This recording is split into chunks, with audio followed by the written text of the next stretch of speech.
विना वेंकटेशं ननादो ननाथा सदा वेंकटेशं स्मरामि स्मरामि हरे वेंकटेशं प्रसीद प्रसीद प्रियं वेंकटेश प्रयच्छ प्रयच्छ తిరుపతి మంగళం బీటీఆర్ కాలనీలో అన్నమయ్య కళాక్షేత్ర పీఠం ఉంటుంది. దాని పీఠాధిపతి మేము ప్రధానంగా భక్తికి మార్గం కలియుగంలో నామ సంకీర్తన ప్రతి గ్రామంలో భజనలు జరగాలని తిరువనకొండ పైన హరినామ సంకీర్తన గతంలో ప్రారంభించాం.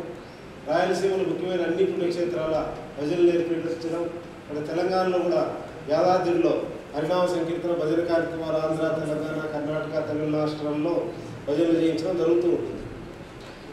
ఈరోజు ఇక్కడ భిన్న మతాల వాళ్ళు అందరూ కలవడం అనేది చాలా గొప్ప విషయం. ప్రధానంగా ఉపనిషత్తులు కానీ, వేదాలు కానీ, భగవద్గీత కానీ అన్నిటి యొక్క మొత్తం సారాంశం నాకు తెలియకపోవచ్చు, కానీ కొంత అధ్యయనం చేసినంత వరకు ఈరోజు సమాజంలో ఉండే అన్ని సమస్యలు కూడా హిందూ ధర్మం అనొచ్చు, సనాతన ధర్మం అనొచ్చు, మనము దీంట్లో పరిష్కారాలు ఉన్నాయని మనం చెప్పవచ్చు. ఈరోజు చాలామంది కులం గురించి మాట్లాడుతున్నారు. కుల సమానతలు ఉన్నాయి, దానికి హిందూ మతమే కారణము, హిందూ మతం పోయినంత వరకు కులం పోదని మాట్లాడే వాళ్ళు కూడా ఉన్నారు.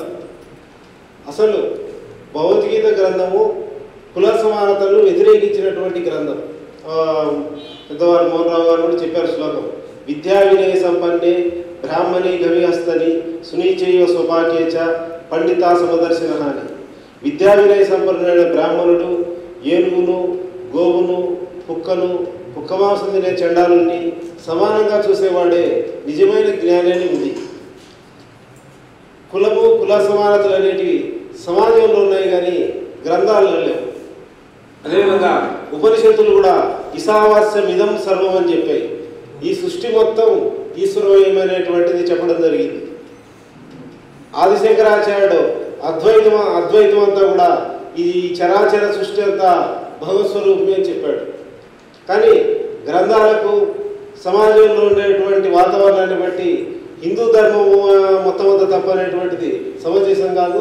భగవద్గీత గ్రంథం అందులో కూడా గుణాన్ని బట్టి, మనిషి యొక్క మానసికతని బట్టి అనేటువంటిది తెలియజేయడం అనేటువంటిది జరిగింది. భగవద్గీత గ్రంథం విద్వేషానికి పూర్తిగా వ్యతిరేకం. ద్వేషానికి దాన్ని ఎదిరించడానికి ఇప్పుడు ఆ శ్లోకం ఉంది, అద్వేష్ట సర్వభూతానం మైత్ర కరుణైవచ నిర్మమో నిరహంకార సమదుఃఖ సుఖక్షమిని.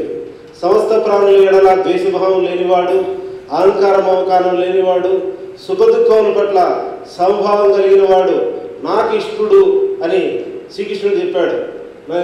ఇతరులను ద్వేషించేవాడు, హింసించేవాడు నాకు ఇష్టడని భగవద్గీత గ్రంథం అనేటువంటిది చెప్పలేదు. ఇప్పటి వరకు మనం ధర్మం గురించి చెప్పుకున్నాం. భగవద్గీత అంతా కూడా అధర్మం పైన యుద్ధమే.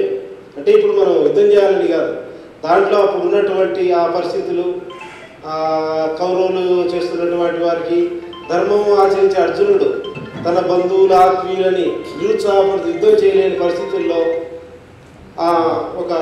అందరికీ ఒక ప్రేరణాదాయకం ఇచ్చి ధర్మం కోసం యుద్ధం చేసి ధర్మ విజయం సాధించిన గ్రంథం భగవద్గీత గ్రంథం.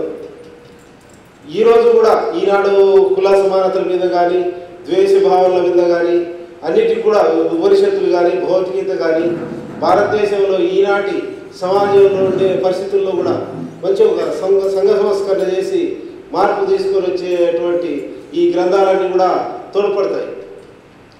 ఇతను కలిసి కూర్చొని ఓ చోట ఇటువంటి విషయం ఈరోజు ఏముందండి, మంచి సోషల్ మీడియా పెడితే లక్షలాది మందికి వెళ్ళిపోతుంది. మనమందరం కలిసి మనమందరం కలిసి ఉండాలా, గ్రంథాలు ఇవి చెప్పాయంటే సామాన్య ప్రజల్లో కూడా మార్పులు వచ్చేటువంటి అవకాశం ఉంది. ప్రజలను అందరూ కూడా దారి తప్పిస్తున్నారు. నేనే దేవుణ్ణి, నా దగ్గరికి వస్తే ఇది అవుతుంది, నీకు ఈ సమస్యకి ఇది పరిష్కారం, లేకుంటే మత ఛాందస్వాద భావజాలని అన్ని మతాలను ఎక్కిస్తున్నారు. ఒక మతమేం కాదు, సంస్థలు, స్వార్థపూరితులు. మనం అందరం కలిసి ఒక ఉమ్మడిగా సత్యాసత్యాలు తెలియజేసే ఒక సత్య ప్రాతిపదికనటువంటి ఒక సంస్థగా మనం ముందుకు తీసుకుని వెళ్తే దేశంలో, సమాజంలో పెద్ద మార్పు తీసుకొని రావచ్చని తెలియజేస్తూ నా ప్రసంగాన్ని ముగిస్తున్నాను.